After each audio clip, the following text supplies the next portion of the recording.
അധ്യായം 28. ജെറമ്യായും ഹനനിയായും ആ വർഷം തന്നെ യൂദാ രാജാവായ സെദെക്കിയ ഭരണം തുടങ്ങി.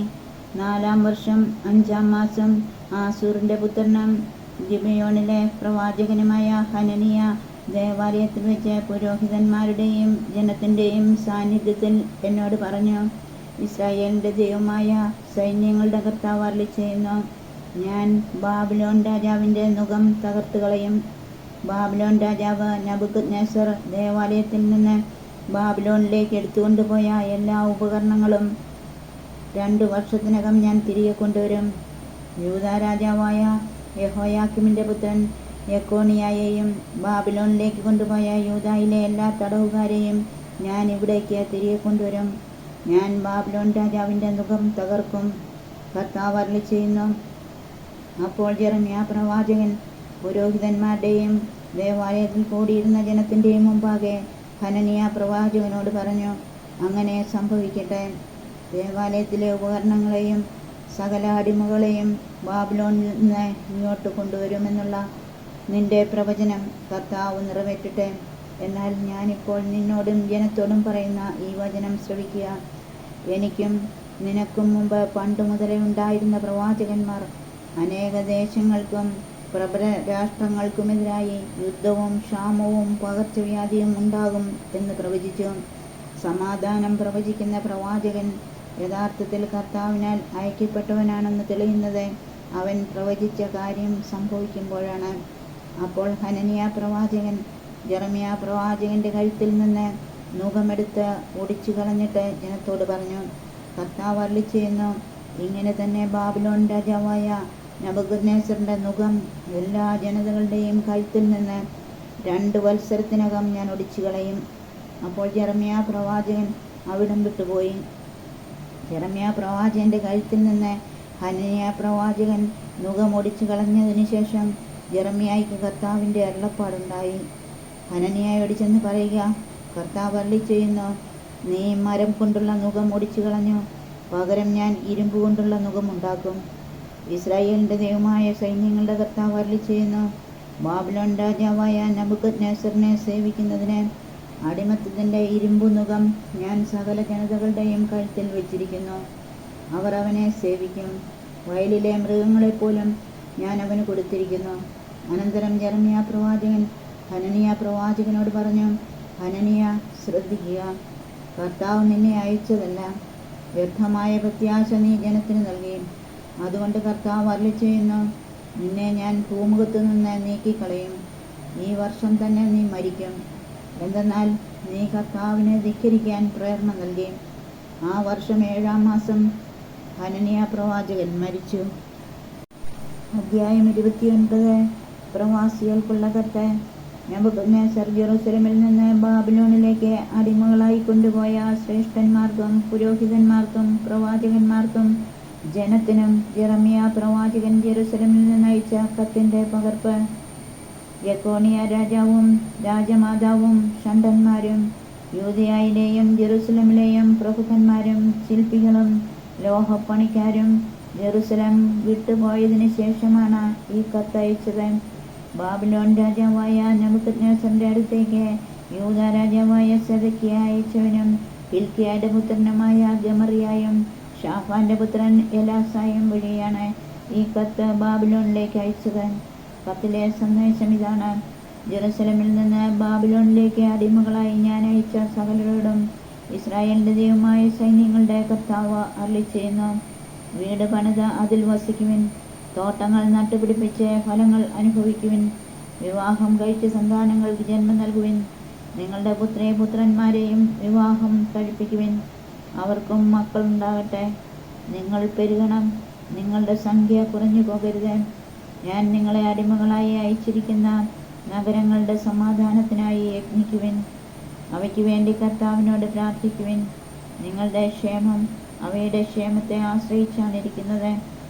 ഇസ്രായേലിന്റെ ദൈവമായ സൈന്യങ്ങളുടെ കർത്താവ് അരുളിച്ചെയ്യുന്നു, നിങ്ങളുടെ ഇടയിലുള്ള പ്രവാചകന്മാരും പ്രശ്നക്കാരും നിങ്ങളെ വഞ്ചിക്കാതിരിക്കട്ടെ. അവരുടെ സ്വപ്നങ്ങളെ വിശ്വസിക്കരുത്. അവർ എൻ്റെ നാമത്തിൽ നിങ്ങളോട് പ്രവചിക്കുന്നത് വ്യാജമാണ്. ഞാൻ അവരെ അയച്ചിട്ടില്ല. കർത്താവ് അരുളിച്ചെയ്യുന്നു, ബാബിലോണിൽ 70 വർഷം പൂർത്തിയാകുമ്പോൾ ഞാൻ നിങ്ങളെ സന്ദർശിച്ച് നിങ്ങളെ ഈ സ്ഥലത്തേക്ക് തിരികെ കൊണ്ടുവരുമെന്നുള്ള എൻ്റെ വാഗ്ദാനം നിറവേറ്റും. കർത്താവ് അരുളിച്ചെയ്യുന്നു, നിങ്ങളെക്കുറിച്ചുള്ള പദ്ധതി എൻ്റെ മനസ്സിലുണ്ട്. നിങ്ങളുടെ നാശത്തിനല്ല, ക്ഷേമത്തിനുള്ള പദ്ധതിയാണത്. നിങ്ങൾക്ക് ശുഭമായ ഭാവിയും പ്രത്യാശയും നൽകുന്ന പദ്ധതി. അപ്പോൾ നിങ്ങൾ എന്നെ വിളിച്ചപേക്ഷിക്കും, എൻ്റെ അടുക്കൽ വന്ന് പ്രാർത്ഥിക്കും. ഞാൻ നിങ്ങളുടെ പ്രാർത്ഥന ശ്രവിക്കും. നിങ്ങൾ എന്നെ അന്വേഷിക്കും, പൂർണ്ണ ഹൃദയത്തോടെ അന്വേഷിക്കുമ്പോൾ എന്നെ കണ്ടെത്തും. നിങ്ങൾ എന്നെ കണ്ടെത്താൻ ഞാൻ ഇടയാക്കുമെന്ന് കർത്താവ് അരുളിച്ചെയ്യുന്നു.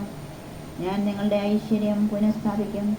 നിങ്ങളെ ചിതറിച്ചിരിക്കുന്ന എല്ലാ സ്ഥലങ്ങളിലും ദേശങ്ങളിൽ നിന്ന് ഞാൻ നിങ്ങളെ ഒരുമിച്ച് കൂട്ടും. എവിടെ നിന്ന് ഞാൻ നിങ്ങളെ അടിമത്തത്തിലേക്ക് അയച്ചോ ആ സ്ഥലത്തേക്ക് തന്നെ നിങ്ങളെ കൊണ്ടുവരും. കർത്താവ് അരുളിച്ചെയ്യുന്നു.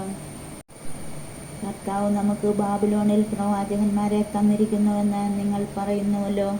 ദാവീദിൻ്റെ സിംഹാസനത്തിലിരിക്കുന്ന രാജാവിനെയും ഈ നഗരത്തിൽ വസിക്കുന്ന ജനത്തെയും നിങ്ങളോടുകൂടെ പ്രവാസത്തിലേക്ക് പോകാത്ത നിങ്ങളുടെ സഹോദരന്മാരെയും കുറിച്ച് കർത്താവ് അരുളിച്ചെയ്യുന്നു. ഞാൻ അവരുടെ മേൽ യുദ്ധവും ക്ഷാമവും പകർച്ചവ്യാധിയും അയക്കും. അവരെ ഞാൻ തിന്നാൻ കൊള്ളാത്ത വിധം ചീത്തയായ അത്തിപ്പഴത്തിന് തുല്യമാക്കും. സൈന്യങ്ങളുടെ കർത്താവ് അരുളിച്ചെയ്യുന്നു.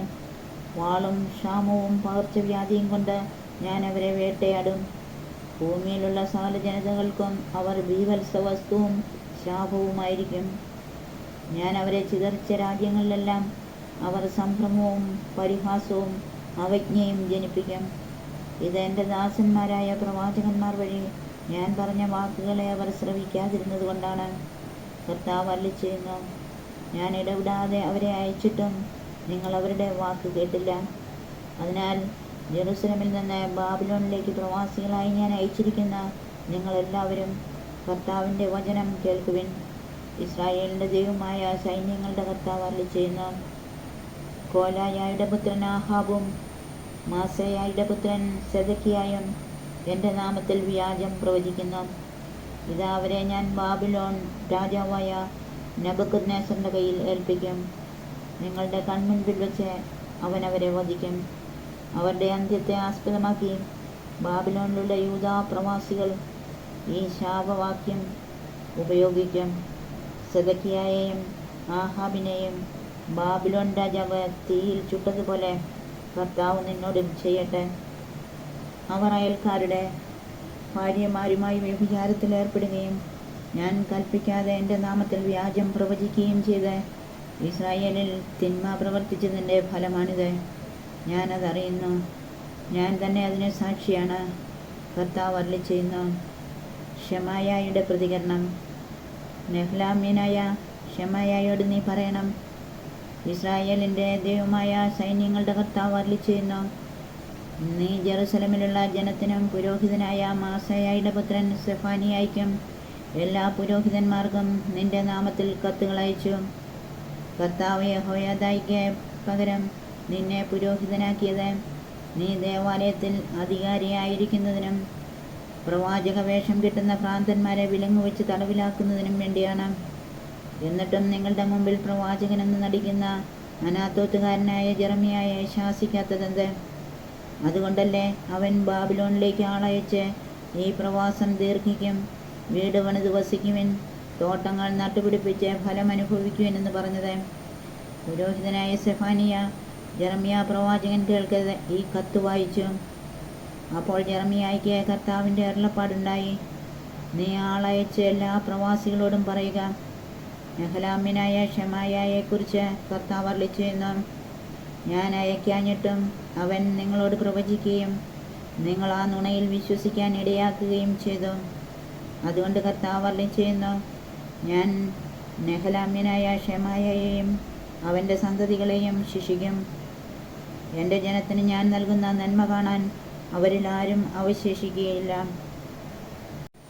അധ്യായം 30. രക്ഷയുടെ വാഗ്ദാനം. കർത്താവിൽ നിന്ന് ജെറമ്യായ്ക്കുണ്ടായ അരുളപ്പാട്. ഇസ്രായേലിൻ്റെ ദൈവമായ സൈന്യങ്ങളുടെ കർത്താവ് അരുളിച്ചെയ്യുന്നു. ഞാൻ നിന്നോട് പറഞ്ഞതെല്ലാം ഒരു പുസ്തകത്തിൽ എഴുതുക. എന്തെന്നാൽ എൻ്റെ ജനമായ ഇസ്രായേലിൻ്റെയും യൂദായുടെയും സുസ്ഥിതി പുനഃസ്ഥാപിക്കാനുള്ള ദിവസം വരുന്നു. കർത്താവ് അരുളിച്ചെയ്യുന്നു. അവരുടെ പിതാക്കന്മാർക്ക് ഞാൻ കൊടുത്തിട്ടുള്ള ദേശത്തേക്ക് ഞാൻ അവരെ തിരിച്ചു കൊണ്ടുവരും. അവർ അത് സ്വന്തമാക്കുകയും ചെയ്യും. കർത്താവാണിത് പറയുന്നത്. ഇസ്രായേലിനെയും യൂദായെയും കുറിച്ച് കർത്താവ് അരുളിച്ചെയ്ത വചനങ്ങൾ ഇവയാണ്. കർത്താവ് അരുളിച്ചെയ്യുന്നു, ഇതാ ഒരു സ്വരം, സമാധാനത്തിൻ്റെതല്ല, ഭീതിയുടെയും സംഭ്രമത്തിൻ്റെയും നിലവിളിയും. പുരുഷന് പ്രസവവേദന ഉണ്ടാകുമോ എന്ന് ചോദിച്ചറിയുവിൻ. ഈറ്റുനോവ് പിടിച്ച സ്ത്രീയെപ്പോലെ പുരുഷന്മാരെല്ലാം നടുവിന് കൈകൊടുത്തു നിൽക്കുന്നതും എല്ലാ മുഖവും വിളറിയിരിക്കുന്നതും ഞാൻ കാണുന്നതെന്തുകൊണ്ട്? മഹത്വം അതുല്യവുമാണ് ആ ദിവസം. അത് യാക്കോബിന് അനർത്ഥകാലമാണ്, എങ്കിലും അവൻ രക്ഷപ്പെടും. സൈന്യങ്ങളുടെ കർത്താവ് അരുളിച്ചെയ്യുന്നു, അന്ന് ഞാൻ അവരുടെ കഴുത്തിലെ നുകം തകർക്കും, കെട്ടുകൾ പൊട്ടിക്കും. വിദേശികൾ അവരെ അടിമകളാക്കുകയില്ല. അവർ തങ്ങളുടെ ദൈവമായ കർത്താവിനെയും അവർക്ക് വേണ്ടി ഞാൻ അയക്കുന്ന ദാവീദ് രാജാവിനെയും സേവിക്കും. കർത്താവ് അരുളിച്ചെയ്യുന്നു, ആകയാൽ എൻ്റെ ദാസനായ യാക്കോബേ, നീ ഭയപ്പെടേണ്ട, ഇസ്രായേലെ വിസ്മയിക്കേണ്ട. നിന്നെ വിദൂരദേശങ്ങളിൽ നിന്നും നിന്റെ മക്കളെ പ്രവാസത്തിൽ നിന്നും ഞാൻ രക്ഷിക്കും. യാക്കോബ് മടങ്ങി വന്ന് ശാന്തി നുകരും, ആരും അവനെ ഭയപ്പെടുത്തുകയില്ല. നിന്നെ രക്ഷിക്കാൻ നിന്നോടുകൂടെ ഞാനുണ്ട്. കർത്താവ് അരുളിച്ചെയ്യുന്നു, ആരുടെ ഇടയിൽ നിന്നെ ചിതറിച്ചോ ആ ജനതകളെയെല്ലാം ഞാൻ നിശേഷം നശിപ്പിക്കും. നിന്നെ പൂർണ്ണമായി നശിപ്പിക്കുകയില്ല. നീതിപൂർവം ഞാൻ നിന്നെ ശാസിക്കും, ശിക്ഷിക്കാതെ വിടുകയില്ല. കർത്താവ് അരുളിച്ചെയ്യുന്നു, സുഖപ്പെടുത്താനാവാത്ത വിധം നിനക്ക് ക്ഷതമേറ്റിരിക്കുന്നു. നിന്റെ മുറിവ് ഗുരുതരമാണ്, നിനക്ക് വേണ്ടി വാദിക്കാൻ ആരുമില്ല. നിന്റെ മുറിവിന് മരുന്നില്ല, നിനക്ക് സൗഖ്യം ലഭിക്കുകയുമില്ല. നിന്റെ സ്നേഹിതരെല്ലാം നിന്നെ മറന്നിരിക്കുന്നു, അവർ നിന്റെ കാര്യം അന്വേഷിക്കുന്നതേയില്ല. എന്തെന്നാൽ നിന്റെ അസംഖ്യം അകൃത്യങ്ങളും ഘോരമായ പാപങ്ങളും നിമിത്തം ക്ഷതമേൽപ്പിക്കുന്ന ശത്രുവിനെ പോലെയും ക്രൂരമായി ശിക്ഷിക്കുന്നവനെ പോലെയും ഞാൻ നിന്നെ മുറിപ്പെടുത്തിയിരിക്കുന്നു. നിന്റെ വേദനയെ ചൊല്ലി എന്തിന് നിലവിളിക്കുന്നു? നിന്റെ ദുഃഖത്തിന് ശമനമുണ്ടാവുകയില്ല. എന്തെന്നാൽ നിന്റെ അകൃത്യങ്ങൾ അസംഖ്യവും നിന്റെ പാപങ്ങൾ ഘോരവുമാണ്. ഞാനാണ് ഇവയെല്ലാം നിന്നോട് ചെയ്തത്. അതിനാൽ നിന്നെ വധിക്കുന്നവരെല്ലാം വധിക്കപ്പെടും. നിന്റെ ശത്രുക്കളൊന്നൊഴിയാതെ പ്രവാസികളാകും. നിന്നെ കൊള്ളയടിക്കുന്നവർ കൊള്ളയടിക്കപ്പെടും. നിന്നെ കവർച്ച ചെയ്യുന്നവരെ ഞാൻ കവർച്ചയ്ക്ക് വിധേയരാക്കും. ഞാൻ നിനക്ക് വീണ്ടും ആരോഗ്യം നൽകും, നിന്റെ മുറിവുകൾ സുഖപ്പെടുത്തും. കർത്താവ് അരുളിച്ചെയ്യുന്നു, അവർ നിന്നെ ഭ്രഷ്ടയെന്നും ആരും തിരിഞ്ഞു നോക്കാത്ത സിയോനെന്നും വിളിച്ചില്ലേ? കർത്താവ് അരുളിച്ചെയ്യുന്നു, യാക്കോബിൻ്റെ കൂടാരങ്ങളുടെ ഭാഗതയെ ഞാൻ പുനഃസ്ഥാപിക്കും. അവരുടെ വാസസ്ഥലങ്ങളോട് ഞാൻ കാരുണ്യം പ്രകടിപ്പിക്കും. നഗരം നാശക്കൂമ്പാരത്തിൽ നിന്ന് വീണ്ടും പണിയപ്പെടും. കൊട്ടാരം അതിൻ്റെ സ്ഥാനത്ത് തന്നെ വീണ്ടും ഉയർന്നു നിൽക്കും. അവയിൽ നിന്ന് കൃതജ്ഞതാഗീതങ്ങളും സന്തുഷ്ടരുടെ ആഹ്ലാദാരവവും ഉയരും. ഞാൻ അവരെ വർദ്ധിപ്പിക്കും, അവർ കുറഞ്ഞു പോവുകയില്ല. ഞാൻ അവരെ മഹത്വമണിയിക്കും, അവർ നിസ്സാരരാവുകയില്ല. അവരുടെ മക്കൾ പൂർവ്വകാലത്തേതുപോലെയാകും. അവരുടെ സമൂഹം എൻ്റെ മുൻപിൽ സുസ്ഥാപിതമാകും. അവരെ ദ്രോഹിക്കുന്നവരെ ഞാൻ ശിക്ഷിക്കും. അവരുടെ രാജാവ് അവരിൽ ഒരാൾ തന്നെ ആയിരിക്കും. അവരുടെ ഭരണാധിപൻ അവരുടെ ഇടയിൽ നിന്ന് തന്നെ വരും. എൻ്റെ സന്നിധിയിൽ വരാൻ ഞാൻ അവനെ അനുവദിക്കും. അപ്പോൾ അവൻ എൻ്റെ അടുക്കൽ വരും. അല്ലാതെ എന്നെ സമീപിക്കാൻ ആരാണ് ധൈര്യപ്പെടുക? കർത്താവ് അരുളിച്ചെയ്യുന്നു, നിങ്ങൾ എൻ്റെ ജനവും ഞാൻ നിങ്ങളുടെ ദൈവവുമായിരിക്കും. ഇതാ കർത്താവിൻ്റെ കൊടുങ്കാറ്റ്, ക്രോധം ഉഗ്രമായ ചുഴലിക്കാറ്റായി ദുഷ്ടൻ്റെ തലയിൽ ആഞ്ഞടിക്കും. തൻ്റെ തീരുമാനങ്ങൾ പൂർണ്ണമായി നിറവേറ്റുന്നതുവരെ കർത്താവിൻ്റെ ഉഗ്രകോപം ശമിക്കുകയില്ല. അവസാന നാളുകളിൽ നിങ്ങളത് ഗ്രഹിക്കും.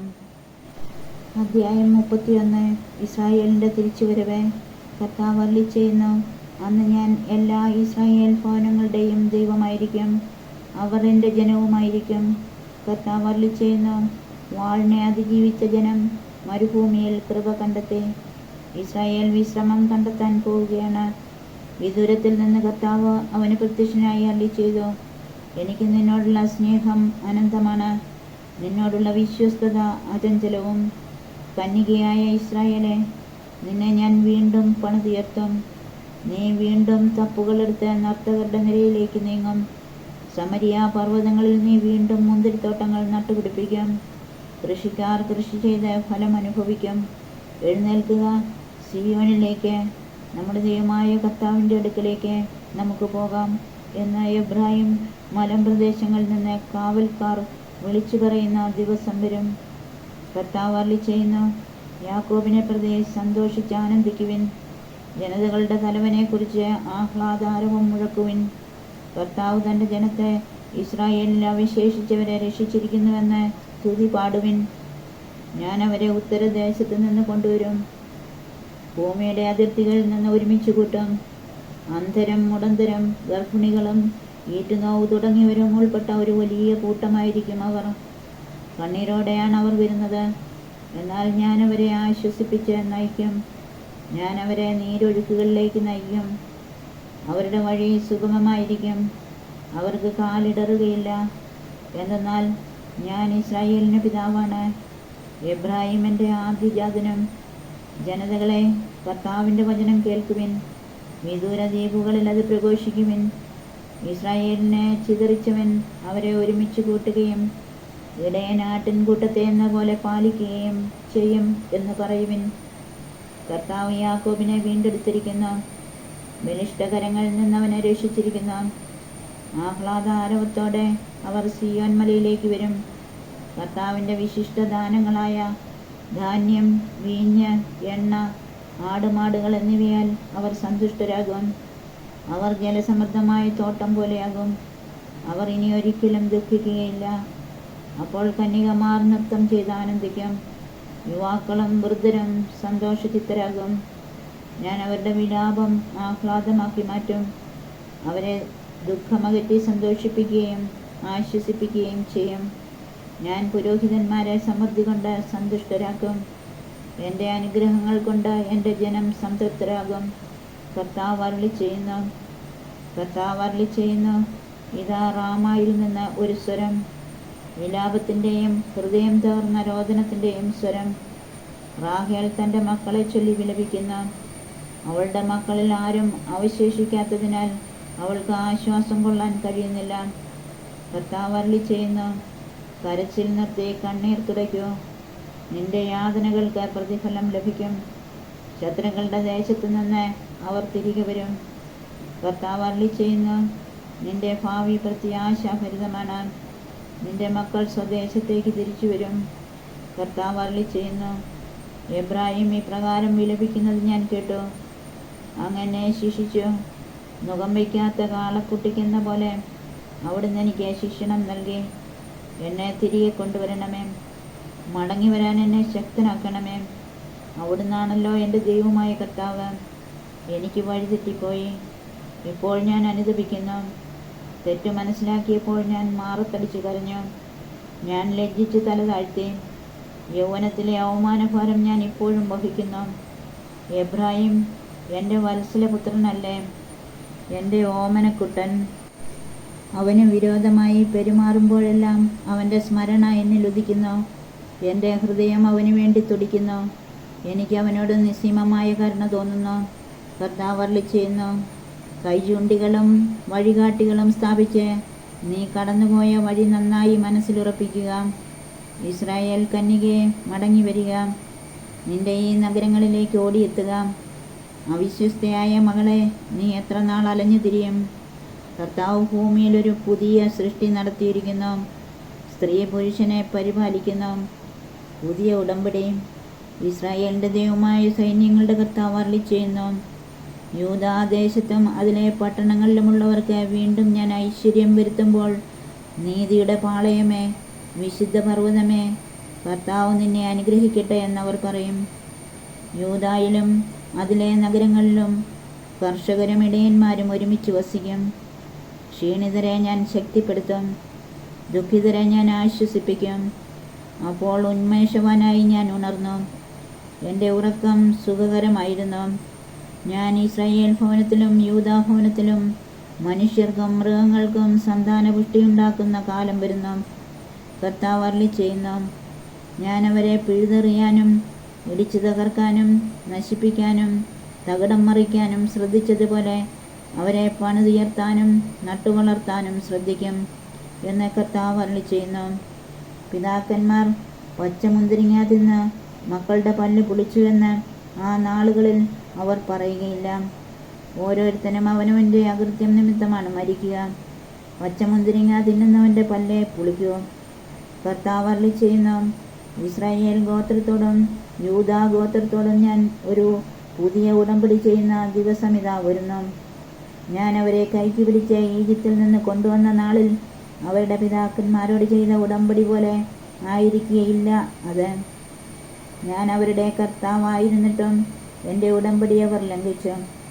കർത്താവ് അരുളിച്ചെയ്യുന്നു, ആ ദിവസം വരുമ്പോൾ ഞാൻ ഇസ്രായേലുമായി ചെയ്യുന്ന ഉടമ്പടി ഇതായിരിക്കും.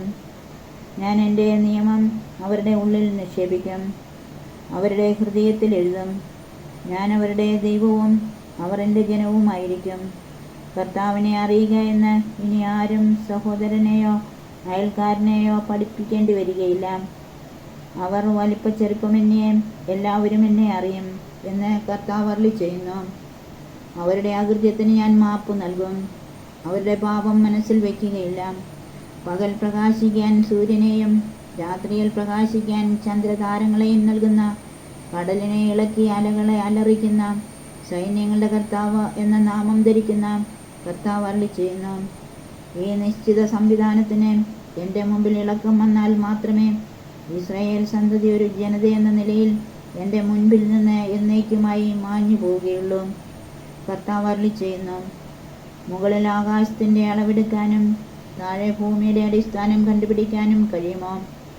എങ്കിൽ മാത്രമേ ഇസ്രായേൽ സന്തതികളെ അവരുടെ പ്രവൃത്തികൾ നിമിത്തം ഞാൻ തള്ളിക്കളയുകയുള്ളൂ. കർത്താവ് അരുളിച്ചെയ്യുന്നു, ഹനാനേൽ ഗോപുരം മുതൽ കോൺ കവാടം വരെ വീണ്ടും കർത്താവിന് നഗരം പണിയുന്ന കാലം വരും എന്ന് കർത്താവ് അരുളിച്ചെയ്യുന്നു.